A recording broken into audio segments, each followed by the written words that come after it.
the polls and studies show that there is still support for the death penalty, but are you seeing any shift? 80% of Taiwanese will say they support the death penalty. But if you ask them, there is an alternative of the death penalty, then more people will choose the alternative. 事实上，大部分的民众会认为说，现在很多的就是所谓的死刑犯，我们现在其实能够执行死刑或者是判处死刑的要求，其实是非常高的。3 shots were fired to end Lu Cheng's life.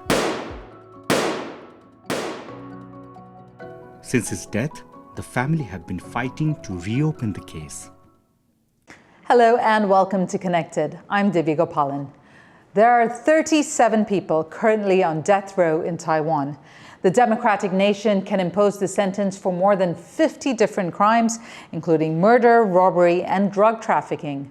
There's no limitation on how much time a person can spend on death row before facing execution. Now, once the order is issued, execution has to take place within 3 days, mostly by firing squad. There is strong public support for the death penalty in Taiwan, but prompted by a petition, the Constitutional Court is set to deliver a verdict on whether to abolish capital punishment. Now, to explore the potential impact on Taiwan's justice system and on society, we're joined by Lin Hsin-yi, the Executive Director of the Taiwan Alliance to End the Death Penalty, speaking to us from Taipei. Thank you very much for being part of the program. I want to start with why you decided to launch this organization, despite the fact, as we mentioned, there is overwhelming support for the death penalty in Taiwan. Taiwan Alliance to End the Death Penalty was formed in 2003, and that time TADP is only a volunteer platform. And until 2007, I became the first full-time staff in TADP. And right now, we have 7 full-time staff. And what we do is we will help individual cases that are facing the death penalty. And also we do the lawyer training. We conduct the local survey, and we try to dialogue with the government and also the public. Can you give us some context or explanation on this decision that Taiwan Constitutional Court has to make, why it has been come up right now, and who filed this petition? Taiwan Alliance to End the Death Penalty, we cooperate with lawyers, and also we know all the death row prisoners in Taiwan. So we decided to file this petition in 2022 July. And then until this year, the Constitutional Court finally decided to take this case. And in this April 23, they have a hearing about the death penalty. And the verdict, the ruling, we expect by law, actually, the Constitutional Court should make in 3 months. But right now, if needed, it can extend for 2 months. So right now we're waiting for the decision before the September 23. So it's Taiwan Alliance to End the Death Penalty. We, on behalf of all death row prisoners, and cooperate with the lawyers to submit this appeal to the Constitutional Court. So this is on behalf of the 37 death row prisoners, is that right? Actually, at the beginning, we on behalf of 38, but then one of the death row prisoner, he died because of the health issue. So only 37 right now. Okay, Hsin-i, stay with me here. I want to look at some of the number of executions in Taiwan every year since 1981. Now, according to Taiwan's Justice Ministry's Crime Situations and Analyses report, the year 1990 had the highest number of executions at 78. But since then, fewer executions have been carried out, and the last one in Taiwan was in 2020. Hsin-i, can you explain why there's been fewer executions in recent years? And does this reflect public sentiment in any way? I think it's only because in 2000, it's our first political power change. So the DPP become the ruling party, and at that time, the president announced that Taiwan Taiwan is going to abolish the death penalty gradually. So since that time, we have the policy to say that Taiwan is going to abolish the death penalty. So since that time, the sentence and execution become fewer and fewer. And even since 2006 to 2009, we have 4 years de facto moratorium in Taiwan. But I think at that time, people didn't really discuss about the death penalty issue until 2010, that the KMT President Ma Ying-jeou, he reopened the execution. So the society know that, we still have the death penalty and we didn't, execute it for 4 years. So there is a big argument that time. Okay, I want to try and understand this process a little more, Hsin-yi. At the moment, there are 37 inmates on death row right now. And as mentioned, the Ministry of Justice can call for their executions at any moment. And then it has to take place within 3 days. Can you explain that process and then how that impacts the families of those of the people who are in death row? Yes, if the case finalized, they have the final sentence, then the Minister of Justice can sign the execution order at any time. But if they ask for retrial or ask for extraordinary appeal, or they submit for the constitutional appeal, then the execution should stop. So right now, because for the last 3 or 4 years, we don't have any execution because we appeal to the Constitutional Court for explanation. That's why the Minister of Justice, he said that he cannot sign any execution order. But once he signed the execution order, the execution must be carried out in 3 days. But they will not inform the family, they will not inform the lawyer, and the prisoner themselves, even they know the execution is going to happen, maybe before the execution half hour or 1 hour. So they don't have any time to prepare anything. And so the family, will be very sad because they don't have any chance to say goodbye to their family. The polls and studies show that there is still support for the death penalty, but are you seeing any shift, and does this have to do with different generations? If you ask people a very simple question, do you support the death penalty? Yes or no question.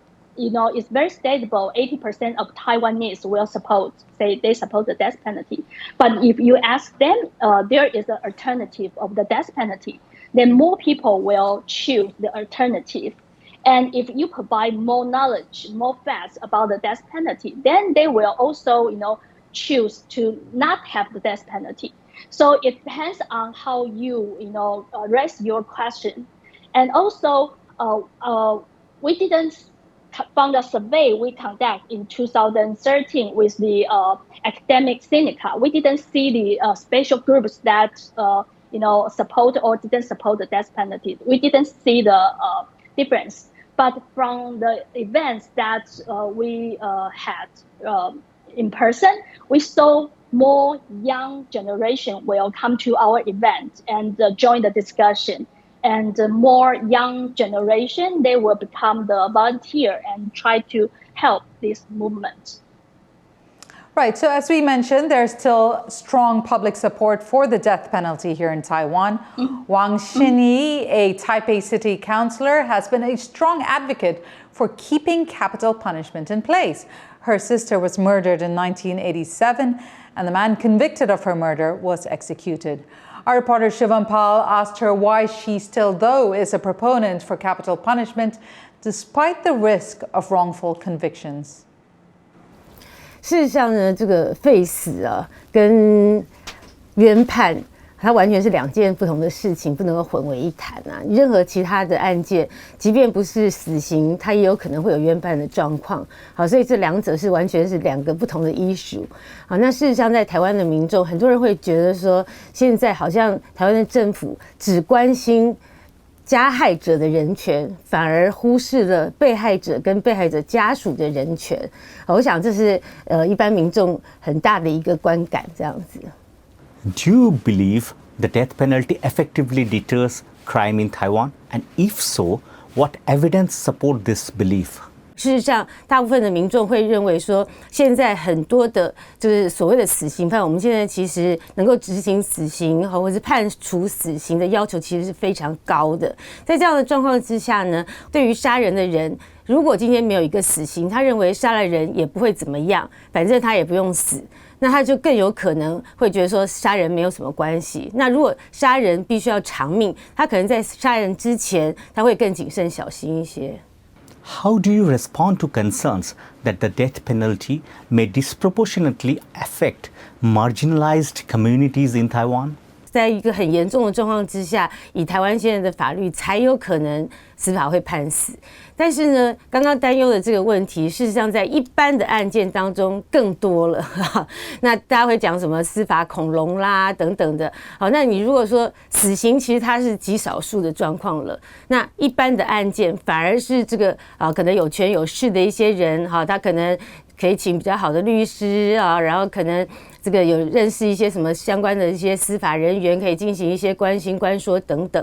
好，那一般的案件如果不到死刑的这个状况，其实这样子这个弱势族群他可能受到一些司法不公的情况，可能反而是更严重的哈。所以我觉得这些都不是因为死刑或者是废死会碰到的问题，而是我们整个司法改革应该要去面对的问题。Considering the global trend towards abolishing the death penalty, what do you think makes it necessary for Taiwan to retain this practice?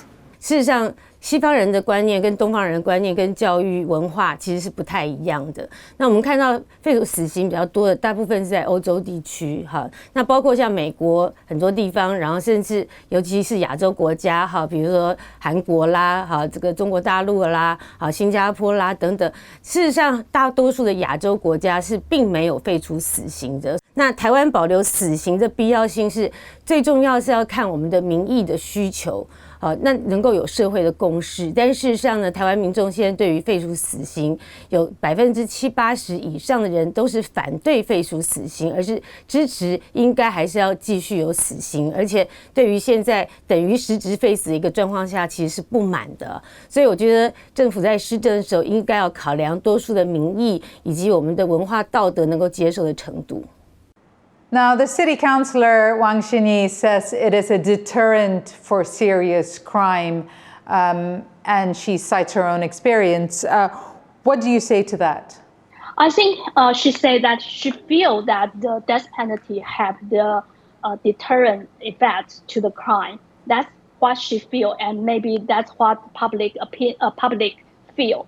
But from the facts or from the study that we can see that death penalty have no deterrent effect to the crime. And especially if you see in Taiwan's situation, since 2000, we have the situation that Taiwan has the death penalty, has the execution, we have the moratorium. But very stably that we see the crime rate is not increased. Instead of increase of the crime rate was decreased.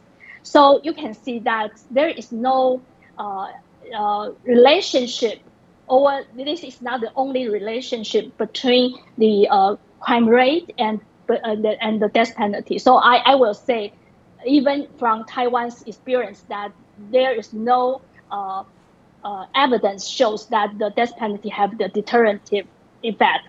All right, we're going to take a look at the global trends. As per an Amnesty International report, executions worldwide soared to their highest number in almost a decade in 2023. A total of 1,153 executions took place that year, marking an increase of more than 30% from 2022. But this does not include the executions believed to have been carried out in China. So, Hsin-i, despite the increase in the number of executions, the number of actual countries that still have capital punishment dropped. What can you read from that? I think the situation is few countries, but with high execution, right? And so the country that still have the death penalty, maybe they have more execution, but more and more countries that they realize that the death penalty is not, it shouldn't be exist. So they abolish the death penalty. So I think it's a good trend. But then we need to highlight on these countries that still have the death penalty from the global perspective. For example, I think China is the country that still have the most numbers of death sentence and also execution. And in Asia, the Japan still carry out the death sentence. And I think for me, I really hope that if Taiwan can abolish the death penalty, then we can show, for example, the Japan or even China or even other Asian countries that we can abolish the death penalty, but still it's okay. So don't use the death penalty as a tool to think that, oh, okay, the society will be safe. So what alternatives would you present to society in place of the death penalty? I think 70% of the country in the world, they don't use life sentence without parole. So I don't think Taiwan should take this one. But 25 years can ask for parole, and I think this is harsh enough. But not only consider of how long that people sentence detained in prison, but I think we need also think about how to help them, how to educate them, and how to empower them, and let them understand that they are wrong, and if they have chance to go release and go back to the society, and how can we help them that they can become the person that's still in our society and also work with us. I think this is the most important thing that we need to consider. But Hsin-i, this obviously is not a simple fix. You're calling for basically the overhaul of the judicial system in that case. I think it's not easy, but it's worth to try, because actually Taiwan Alliance to End the Death Penalty, we conduct a survey since 2 years ago. We interview all the death row prisoners in Taiwan, and also we interview life sentence prisoner in Taiwan. And we understand that if they have the chance, they can change, and they can also, help to the society. Right, we're just about running out of time, but before we go, we want to bring you this story that tracks one family's fight to exonerate a man who was executed in the year 2000. Now, his family says he was wrongfully convicted, and they're now working with the NGO, the Taiwan Innocence Project, to reopen his case. As Shivam Pal reports, the case of Lu Cheng is raising questions about the nation's judicial system. 这是我们过年的时候全家过年，嘿，全家福，全家。这个卢正，这卢正，这他太太，这他儿子，这就是我，扒着他的手臂，他开心的拍照，那时候笑得多灿烂，喊说我是冤枉的，我是冤枉的，很大声的呐喊，结果没有人来救他，他就这样子走了。所以我觉得。 姐姐对不起他。Nearly 25 years after her brother Lu Cheng was executed, Lu Cheng is still seeking justice. 他29岁那一年，1999年，2000年的时候，等于28岁就被戒体，然后关到29岁，9月7号就被执行枪决，很快。The ex-policeman's alleged crime was the abduction and murder of a former schoolmate in his hometown of Tainan in 1997. But Lu Cheng and her family say he is innocent. 因为我们去拜访法务部部长，法务部长已经答应说他要去查清楚，才来处理这件事情。所以我们去监狱的时候去探望卢正，我就跟卢正讲，法务部长已经说要查了，你可以放心了，你很快就会出来了，会还你清白了。结果到了晚上，所以卢平他接到电话，说已经卢正被执行枪决了，我觉得很不可思议。In Taiwan, any judicial execution requires two steps: a final verdict from the Supreme Court, followed by a warrant of execution signed by Taiwan's Minister of Justice. While there is no time limit for the minister to sign the warrant, once issued, the execution must happen within 3 days. September 7, 2000. Lu Cheng was executed one day before that year's Mid-Autumn Festival, one of Taiwan's biggest holidays. The forensic doctor present at the execution later told his sister about Lu Cheng's final moments. 事后听到法医有讲，他说从来没有碰过这么顽强的犯人。我打了一枪，他还在喊我是冤枉的；打了第二枪，他还在喊我是冤枉的。所以说他那口怨气，他一直没办法吞下去，所以眼睛都是张开的。3 shots were fired to end Lu Cheng's life. Since his death, the family have been fighting to reopen the case. In 2019, they sought the help of the Taiwan Innocence Project, an NGO which provides legal services in cases of wrongful convictions. They filed a petition highlighting discrepancies in the original investigation. 他不断的主张，他真的没有做这一起掳人勒赎案，那些自白就是假自白，他是被警方高压的讯问压力之下，做出了这一个虚伪自白。那这一起案件，我们的观察，它的确是一起错误的冤案。The defense team calls it a case of false confession. His family and the Taiwan Innocence Project legal team say Lu Cheng's conviction primarily hinged on his confession. But they say it was made under duress. 不让他休息，不让他等于说要强迫他要讲出一个他没有做的自白。31个小时之后，我们在影像上面看到卢正他终于崩溃了，他讲出了这个所谓的自白。They say the original case had some major flaws. Lu Cheng claimed he was with his young niece at the time of the murder, a detail also confirmed by his family. Yet, that crucial alibi was overlooked. He was also accused of making a ransom call to the victim's husband during the crime. But the husband failed to recognize Lu Cheng's voice despite being his former classmate. And the alleged murder weapon, Lu Cheng's shoelace, raised further suspicion.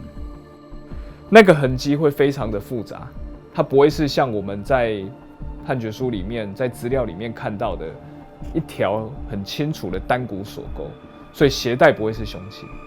The Taiwan Innocence Project team says they have exposed more inconsistencies in the original investigation by bringing together experts in forensic psychology, forensic entomology, and crime scene reconstruction.